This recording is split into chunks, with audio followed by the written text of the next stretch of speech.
హి ఓం నమ శివాయ్. ఓం నమ శివాయ్. ఓం శ్రీ భద్రకాళీ సమేత వీరభద్రస్వామిని నమో నమః. మాతృ పితృభ్యో నమః.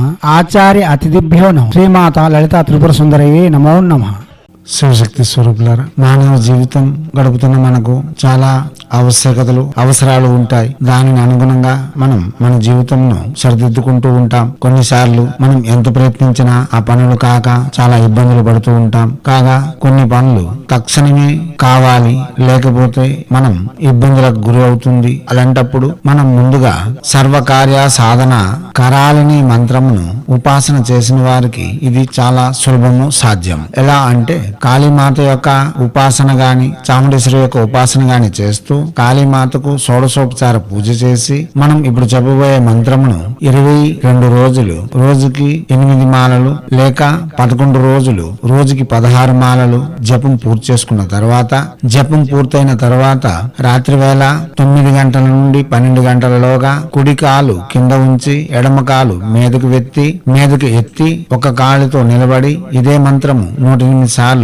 జపం చేసుకొని దీక్ష పూర్తి చేసిన తర్వాత మనం ఏదైనా ఆఫీస్ పని మీద వెళ్ళినా లేదా ఎక్కడికైనా ఒక పని మీద వెళ్ళినా అక్కడ పని మనకు ఇబ్బందికి గురి చేస్తుంది అన్నప్పుడు ఈ మంత్రము ఒంటి కాలుపై అనగా కొంచెం ఎడమ కాలు ఎత్తి కుడి కాలుపై నిలబడి ఎవరికి చూపించవలసిన అవసరం లేదు, ప్రదర్శన చేయవలసిన అవసరం లేదు. చేస్తున్నది మీకు తెలిస్తే చాలు, దేవత మీకు అనుగ్రహిస్తుంది. కొంచెం ఎడమ కాలు ఎత్తి అనగా కుడి కాలుని అనుసరిస్తూ కొంచెం లేపి కుడికాలతో నిలబడి ఈ మంత్రమును 27 సార్లు లేక 54 సార్లు లేదా 108 సార్లు మననం చేసుకుంటే చాలు. అక్కడ మీరు వెళ్ళిన పని తక్షణమే పూర్తి చేయబడుతుంది. అంటే ఉదాహరణ స్వరూపంగా చెప్పుకుందాం, ఒక కలెక్టర్ ఆఫీస్ కి వెళ్ళాం లేక గవర్నర్ ఆఫీస్ కి వెళ్ళాం. అక్కడ చిన్న పని ఉంది, ఆ సంతకం కోసం మనం తిరుగుతూ ఉన్నాం. అది తక్షణమే కావాలంటే ఈ ఉపాసన చేసిన వారికి అది చాలా సులభము, సాధ్యం. ఎలా అంటే ఆఫీస్ కి వెళ్ళిన తర్వాత అక్కడే కొంచెం ఎడమ కాలు ఎత్తి అనగా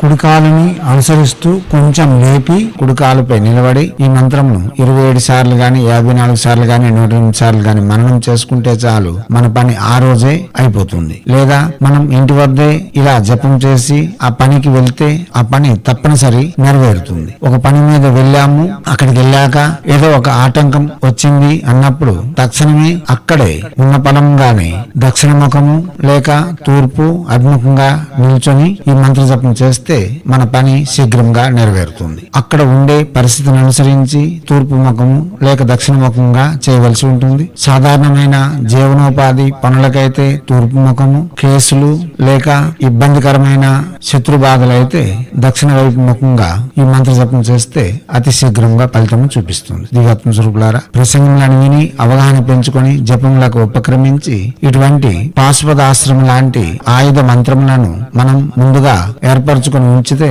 మన ఆవశ్యకతను అనుసరించి అవి రామ బాణం వలె పనిచేస్తూ ఉంటాయి. దివ్యాత్మ స్వరూపులారా, కాగా ఇదే మంత్రము తెల్ల ఆవాలకు 108 సార్లు అభిమంత్రించి ఎవరికైనా ఇస్తే వారు అవి ధరించి ఏ పని మీద బయటకు వెళ్ళినా అతి శీఘ్రంగా నెరవేరుతాయి. ఇప్పుడు సర్వకార్య సాధన కరాలిని మంత్రము ఓం హూంకారి కరాలిని క్షాం క్షాం ఫట్. మంత్రం మరోసారి ఓం హూంకారి కరాలిని క్షాం క్షాం ఫట్. మంత్రం మరోసారి ఓం హూంకారి కరాలిని క్షాం క్షాం ఫట్. దివ్యాత్మ స్వరూపులారా, వాచిక జపం చేయండి, మానసిక ఉపాంశ జపం చేయవద్దు. ఇదే మంత్రము గురువు వద్ద నుండి తీసుకొని చేయడం వలన ఇంకా విశేషమైన ఫలితం ఇవ్వగలదు. ఇదే మంత్రముతో అష్టదిగ్బంధన, శత్రుబంధన మరియు శత్రు ఉచ్చాటనాది క్రియలు కూడా చేయవచ్చు.